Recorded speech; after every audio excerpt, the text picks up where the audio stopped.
Hi,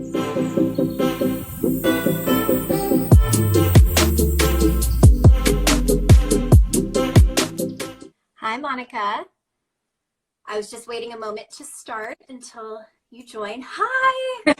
Hey, what's up? Not too much. I'm happy that we're on our first live. It's so exciting. So happy that you're here to join us. Yeah, I'm in my kitchen. I figured that'd be the most appropriate place for me to talk about nutrition. Yes, and I'm in my office, which is not the most appropriate place, but there is a yoga mat on the floor, so it shows I'm trying. Oh, better than me. Yeah. So welcome everyone. This is MacroKitchen's first live. I'm Jordan, the co-founder of MacroKitchen, and I work a lot more on the technical side, but we love bringing in people like Monica to advise and give us feedback on our product because we love supporting the professional wellness community and their clients. So we're here today to talk all about fitness nutrition, about macro meal planning, about macronutrient timing. Monica is a fantastic registered dietitian. She's in the Denver area, and she's a great educator as well for people who are not only wanting to plan for themselves, but plan for their clients. So without further ado, I would love for you to share a little bit about your decision to become a registered dietitian and how you got more into the fitness nutrition side. Absolutely. And thanks again for having me on. I definitely have to say fitness launched me into my nutrition career without a doubt. When I started back in high school, honestly, I was reading the magazines that most of us are reading when we're younger and getting a bunch of like food and nutrition advice. So of course, not all of that was really credible, but what I didn't know better, I was 15 and my brothers invited me to go powerlifting with them. So I was like there feeling like kind of that little sister competitiveness, like, okay, like I got to do well. And I actually had a dangerous situation because I wasn't fueled properly and I was going for a bench press and then I like nearly passed out. So that was not only embarrassing, but clearly like did not help me get strong in the gym. And the owner of the gym, he's a family friend of ours, he was like, did you eat before you came here? And I was like, ugh, like I probably had like lettuce and olive oil. It was like super low carb, like nothing to fuel my body. And he's like, he was just really upset. You made me drink a Gatorade, have a Snickers, which sure, in the context of macros, like yes, it gave me carbohydrates, proteins, and fats, and that's what I needed. But it was then and there that I was like, if I'm gonna lift and be good at this sport, I need to fuel my body, and I don't know where to turn to, so I decided to buy Nutrition for Dummies, and then the rest is history. I just decided to pursue it right then and there. I love that. And so you consult with a lot of clients and macros are a big part of that. And that's something we share is the role of macros and how important they are to maintaining things like muscle mass, fueling you for your day, whether you're going to a workout or you're just a busy day at the office, whatever it is. So when you're talking to clients about macros, how do you use them in your approach? Well, just to back up, I think that one of the common misconceptions with macro counting is that it's a strict diet, right? Like, and to me, when I first learned nutrition, we learned that there's 6 essential nutrients. 3 of them are macros, 3 of them are micros. Well, 2 are micros, 1 is water. And these are things that we need to eat every single day because they're essential for life. So I've never viewed macronutrients as a way to like be very restrictive and rigid. So that is definitely a message that I really strongly try to represent when I'm talking to clients or even other professionals who I have to admit, a lot of dietitians have come to me kind of scared with applying macros to their clients because they're like, isn't that, not good? It's too restrictive. I'm like, do you remember why we eat? Like, we need these things, and people of certain body types, of certain activity levels, need a different amount. So where are they going to get the information on how much they need? Well, they need to get it from a trained professional. So as a dietitian, that's what we do. We figure out how to come up with macronutrients needs for people, and we apply it to them. And just to say this, we all have a clinical background. All RDs have to go through clinical, and we have to provide macronutrient recommendations to people on tube feeds. So I was like, I love clinical, but I need to bring this outside of the hospital setting. And that's just what we're doing here with macros. So that is the overall approach. It's a conversation about, these are your nutrition needs, this is why, and let's apply that to your lifestyle in a really like functional, happy way. Like, 'cause we don't want to be too rigid, but just, this is what you need and here's how we're going to do it. Yeah, that's what we love about it as well, is it's really kind of not a diet. It's diet agnostic. So you can be a vegan, you can be keto, you can be paleo, and you all can come together around macros. So you can kind of support the lifestyle that you want, the goals that you're trying to achieve, and whatever works with your body type, which really it's honestly a lot more of experimentation and curiosity, and working with somebody who's knowledgeable in that makes it a lot easier.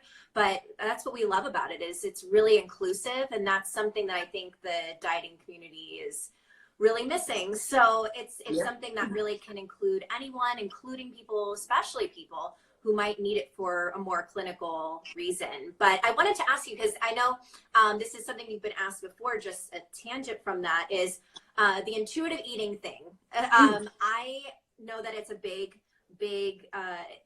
issue, or something that is focused on at the moment, and I know we have a similar feeling about it. So I wanted you to explain how you tie in intuitive eating and macros together.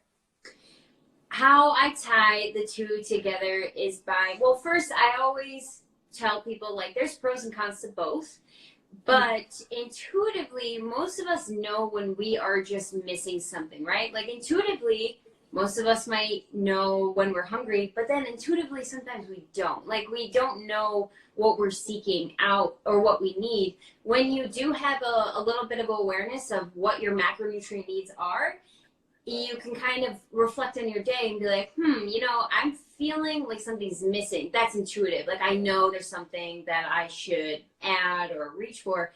But if you don't know, like, what you've been eating, or, what macronutrients are, it's going to be hard to find out what it is that you're, like, actually seeking.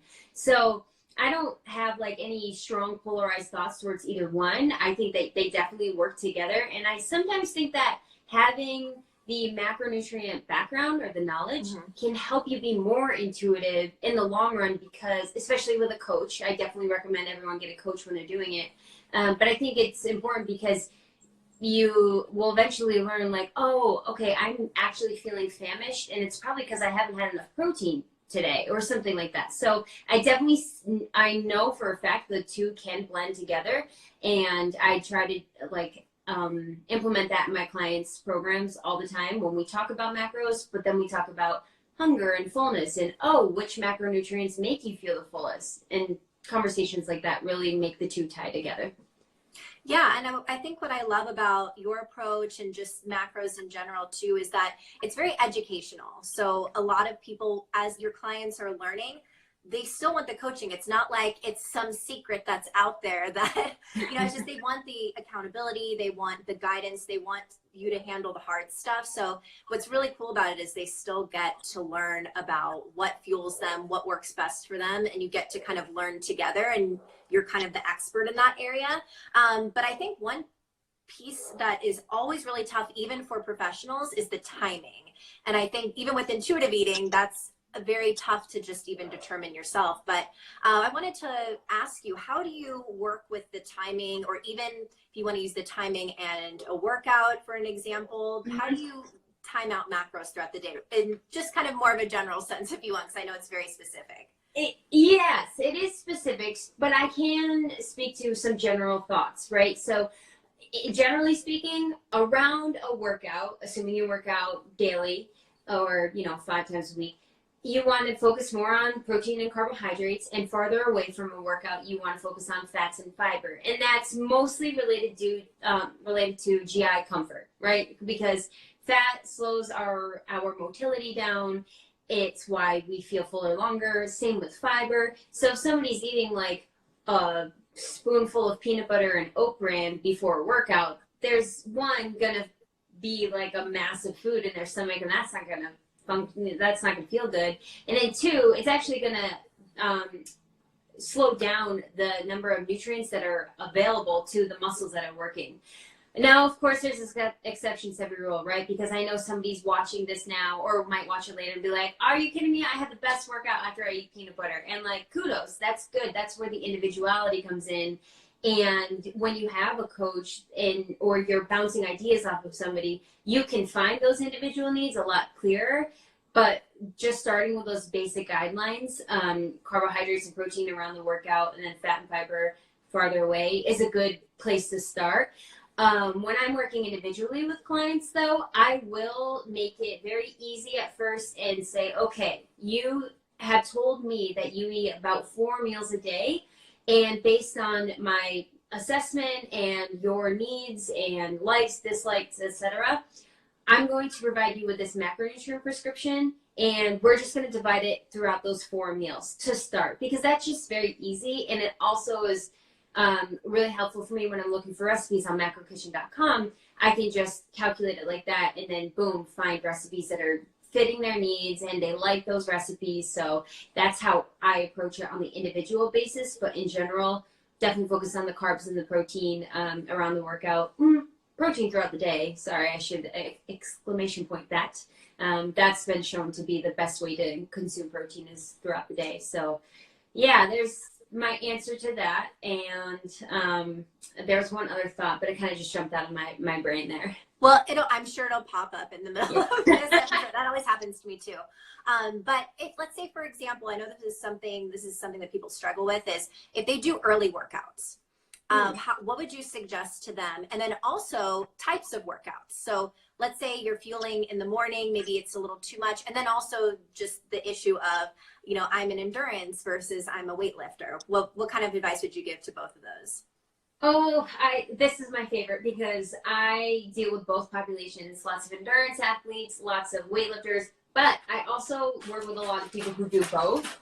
And so the first question I think was early morning workouts. And my advice is try to introduce some form of nutrition, even if it's like with 30 minutes out, you'll want to look for something that's like fast, easy to digest.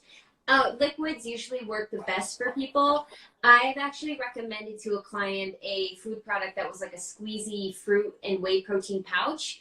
And she implemented that. And the week she implemented that, her PRs went up. Like, I think she increased her squat by like 15 pounds or something. Because she had been coming from not eating in the morning to now I'm giving myself that fuel. And the body loves when you give it fuel. Like, that's not even a secret. When we get hangry and then we eat, we're happy, right? So same thing when we're prepping for a workout, even if you can just try like a little bit of food, I'd say like a 15 grams of carbohydrates would be like a good starting point, and you can get that in like you could definitely meet that even in like a half a cup of orange juice or maybe a cup.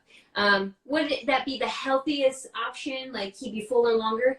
No, but right before a workout in the morning, you don't want to feel full, you just want to feel energized. So I think that goes a long way in your recovery as well, because if you're starting your tank empty and then you just deplete your glycogen sources even more, now you're playing catch up the rest of the day, and it just kind of never really, you have a harder time. I'm not going to say it's impossible. I'm just saying you have a harder time recovering if you're always starting from empty. That makes sense. Because I think a lot of people are very adamant about, or they feel very adamant about fasted workouts. And I know that, is there a specific benefit to that or not so much? Have you found, just out of curiosity, just because I don't personally do it as much just because of the time of day, but I know some people who do. Yeah, and so let me back up again and just talk about the whole concept of intuitive eating, right? I would feel really hypocritical if I was like, no, you have to eat breakfast no matter what, because sometimes people really aren't hungry. But on the other hand, the body does need fuel if you're going to exhaust your efforts. So depending on where a person's coming from, that's why nutrition is so individualized, because depending on where the person's coming from, they really might be able to sustain their workouts better without being full versus you know, somebody who like loves to eat a fuller breakfast, I do think that over in the long run, you're going to be better off fueling before your workouts, no matter what. And physiologically speaking, when we're working at a lower intensity, we're burning more fats for fuel. So that's why a lot of people might do their fasted cardio, because during a low intensity cardio state, you're just burning fat for fuel. It's a long, slow burn. Right. But when you start to getting into high intensity, disclaimer, high intensity is different for people like across the board. So my high intensity level is different than yours. Right. But we all know when we're gasping for breath, that's when we're probably burning mostly carbohydrates for fuel. And that's going to come from muscle. That's going to come from your liver. Then once we go past that point, that's when we start to burn protein, which a lot of people end up doing. And that's no bueno, because now you're burning the exact fuels, you're burning protein, which is the exact thing that you need to build muscle. So that's why I'm like, sure, fasted cardio is definitely okay. Most people psychologically are better at waking up and getting going instead of waking up and eating breakfast, because at that point they're like, I don't even want to do it. But to go into a high intensity workout at 6 a.m. and not fuel, 9 times out of 10, I bet you'd be better off eating something. But I'll probably just keep on researching this topic, because it's definitely not going away anytime soon. Oh yeah, it definitely. I think again, I think probably the theme of all of this is how individual everything is, and why having a coach is so great. Because all of this, I mean, what I love about macros is people can learn it, they can apply it, and it's going to be a lot better than just calories. But in the end, the more advanced you get, the better you want to get, the better results you want to get. You have to have somebody there to kind of monitor and put the science background and the knowledge background behind that for you, so that you can do that. And plus, also, most people, they have lives, so that everybody can always go and learn all the things. And I think people get very frustrated because they're not getting everything done themselves. And we came in to kind of help on the recipe side to find things that people like, but then you're coming in from the side of, hey, here's the background that I can share with you that you can apply, and you don't have to go and search all over the internet, read all the articles that you were talking about that are all conflicting, because they're probably all a little bit true and a little bit false for everybody. But yeah, what I love too is when you're when you're meal planning, you've been using MacroKitchen as well. So I'm curious to see, like, how have you used, I mean, just meal planning in general, how do you usually approach it, and how have you incorporated MacroKitchen, just for people who maybe haven't used it yet? Okay, I love this question, because I have seen like the process that I go through myself, and then what I give to clients, and it's very, very much the same. Everything always has to start with an assessment. Like, where are you now? How much are you eating? How often are you eating? What foods are you eating? And then with all of that knowledge, plus what are your goals?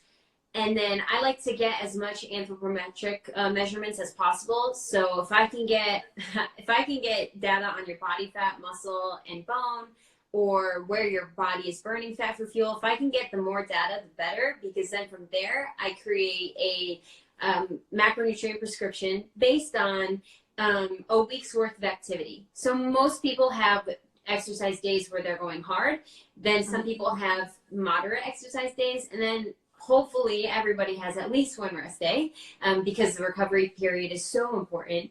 But with those three general like activity levels, that's where I come up with 3 different types of energy needs.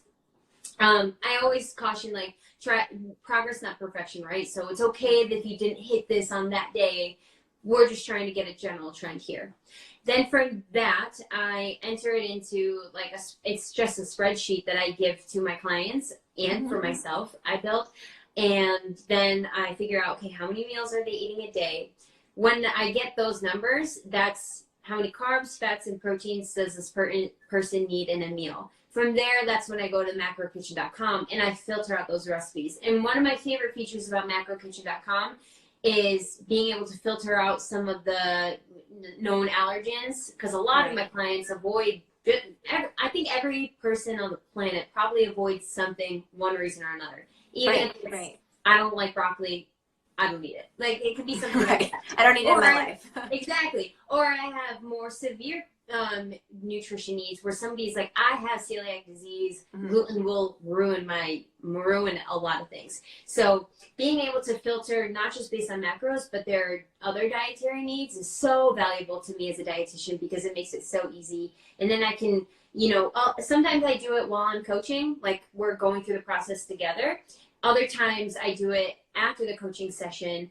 But I always try to gather information on what kind of meals are you most likely to cook at home. Will they be sheet pan meals? Do you like soups? Are you a meat and potatoes kind of person? So that way the recipes that I do get access to, because I get access to all of them. So if I get 174 recipes, like, that's a lot. I need to find a way to narrow it down even for myself. And then I enter it into the spreadsheet, and what they do is they click on it, follow the recipe, and they have all of their meals macroed out for the week. And it's a little bit time consuming, but most things that are worth it are. So I think it's a good learning curve, but it's a good one. Yeah. And like anything, I think there's so many improvements to be made. That's kind of what we're working on as well. We were at least trying to attack the search part, because that can be tough when you're going, looking across the internet. It's very hard to search things by macros. Oh yeah. So that's like hours of time. I just know from personal experience, I would have to go to like a paleo blog, and then from there look through everything, which is still a lot of stuff. And I didn't necessarily know if I needed to be paleo, but I was like, well, there's some elimination there, and then I can kind of get probably a decent macro breakdown. But then later on, that started to get frustrating because the time, and then it just really wasn't as accurate as I would have liked to have been. I'm kind of trying to hack my fitness pal, and you just end up creating a lot more work for yourself, and that's where you can feel like you haven't done it right, or it's a lot more stressful. So yeah. I know you're all about low food stress. Are there any other tips that you would give either people watching who are planning their meals or planning for other people about keeping the food stress kind of lower when, either choosing meals or when, I guess even meal prepping? How to keep your food stress low. And oh gosh, that is a huge one for me, because there's no point in really trying to achieve, your goals if you're going to be stressing out about them. So that's a big thing for me. I'd have to say, to keep food stress low, try to think big picture, right? Like, what is this really amounting to in my day? Because I've seen people, overdo a meal and it really did rock their world. But we had a conversation about, hey, big picture, this is your life, right? Mm-hmm. This was one meal in one day of 1 week of 1 year. I kind of just have to make it, put it back into perspective to make sure that, we're still working on your goals. Also, try to remember other pieces of progress aside from, maybe your weight on the scale or things like that. For example, if your goal is related to body composition and you need to eat, certain types of foods or certain portions, but you maybe veer off track, don't discredit all the track and progress that you have made, and try to think about those objectives. Look at the calendar and be like, wow, you know what? I did hit 3 weightlifting workouts this week. And that to me feels empowering, and I'm nourishing my body every time I eat, so I can do more of that, because that's what's going to help you get to your goals. So it really is conversational, honestly. To keep food stress low, it's important to have a coach to talk to about it, because things come up, and even, it's easy to just kind of fall down the rabbit hole of negative thoughts. So try to pull you back out by being super positive and just, again, putting it in perspective. And I think that the other biggest tip for food stress to keep it low is plan ahead. I mean, everybody knows that. The answer is plan ahead. You've got a party coming up. Well, plan to have some extra food that day, because you're going to. But that'll hopefully minimize any of the angst that you might feel leading up to it. Yeah, I think that's one of the biggest things, I think, even in business too, is that executive function that you have to use when you're planning. In the moment, it's not so good for anybody. So even whether it's like adding in a to-do or a thing on your calendar or going and shopping somewhere, if you have it all planned ahead, it's so much, it's already done. So you're ready to go. You just go do your thing. And there's so many great services now that can deliver ingredients, which are really great for if you do want to actually make your meals, and they can deliver that to you. It makes it a lot easier, and it's not that much more expensive, but you're not having to invest in a whole box or a whole system that maybe you don't necessarily, you want more flexibility.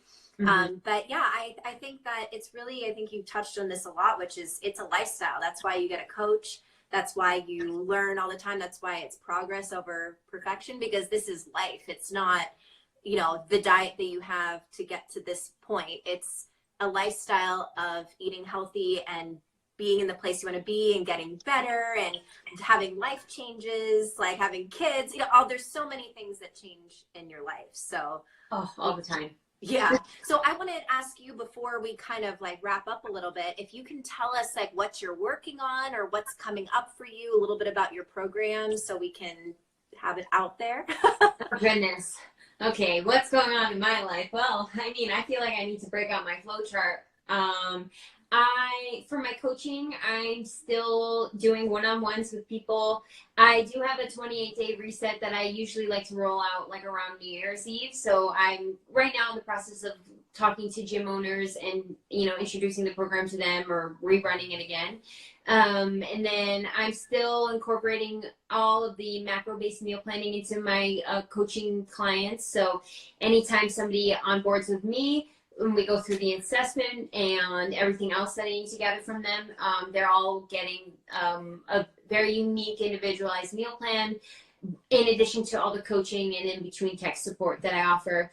So that's what's going on in my coaching world. And then media stuff, I'm just focusing on creating more content.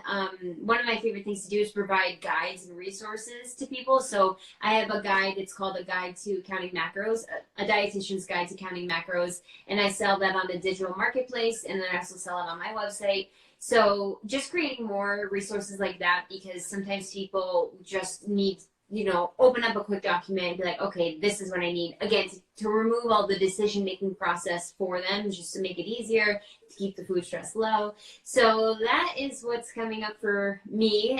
And yeah, we'll see. A year ago today, I did not know I'd be here. So we'll see what next year brings us. I think it's always an evolution. I think even our platform is changing too, we're going a little bit more in the professional direction, but there's still a lot of resources for people who are coming on either as clients or people who are just macro curious, just so we can support, you know, a lot of the people who are coaching out there, because we do see a big need for that in the community. So that's really exciting. And for you all, I know you might see a pinned, there's a little pinned link there. So there's a little description there. So if you guys could fill out, it's a little survey. I think it's 5 questions max. And it just is first name, last name, email, question of if you're a professional or a client or kind of your interests. And then if you want to connect with Monica about doing like a little nutrition consult, that's in there as well. So if you click on that and give us your email, you're going to get an email from us with a few freebies. So we have a recipe booklet with 10 macro-friendly recipes that are good. They're not like chicken and rice. You got like good stuff in there. We have like, I think there's like a balsamic pork quesadilla, which looks really good. And we also have a daily log and planner. It's just another option. I like using it to plan my meals for a day, or if I'm eating a lot of the same things over certain days, I'll just use it to plan the day. And as you type in the macros, it'll calculate the totals. So it's very easy to it's great to print out and put on your fridge, because sometimes you need the reminder of what am I eating right now. And you're also going to get there's a link in Monica's profile, but you'll also get it in the email as well, just to your calendar, so you can schedule a free nutrition consult with you. Yeah. And then you're also going to be entered into a giveaway, which we're going to announce later this week, which is 3 months free of the full access on MacroKitchen that you can use for yourself or you can give to a client. And you're also going to be entered to win like a macro planning session with you. So for a little macro meal plan. So it's great. So for giving your email and answering a couple questions for us, you have the potential to get yourself on the road, you know? Yeah, get a macro-based meal plan for free. Yeah, absolutely. So definitely go to Monica's profile, check out all of everything that's going on, follow her, keep in touch with us. We hope to share more of this in the future and have Monica back on to share more. And please send us any sort of DMs if you guys have any questions, or send Monica one specifically for her. But I really appreciate you coming on, and I'm so glad all of you joined us. Yeah, thank you again for having me. I love working with you guys. So, you know, we'll be in touch again. I'm sure we'll do more. Maybe we do like cooking videos from the website, just show like macro-based cooking recipes. Yes. That'd be fun. But yeah, if anyone has any questions, feel free to DM me. And that's it. I'm probably going to go make myself one of my lunches that I've planned today. And that's it. Sounds good. Thank you so much.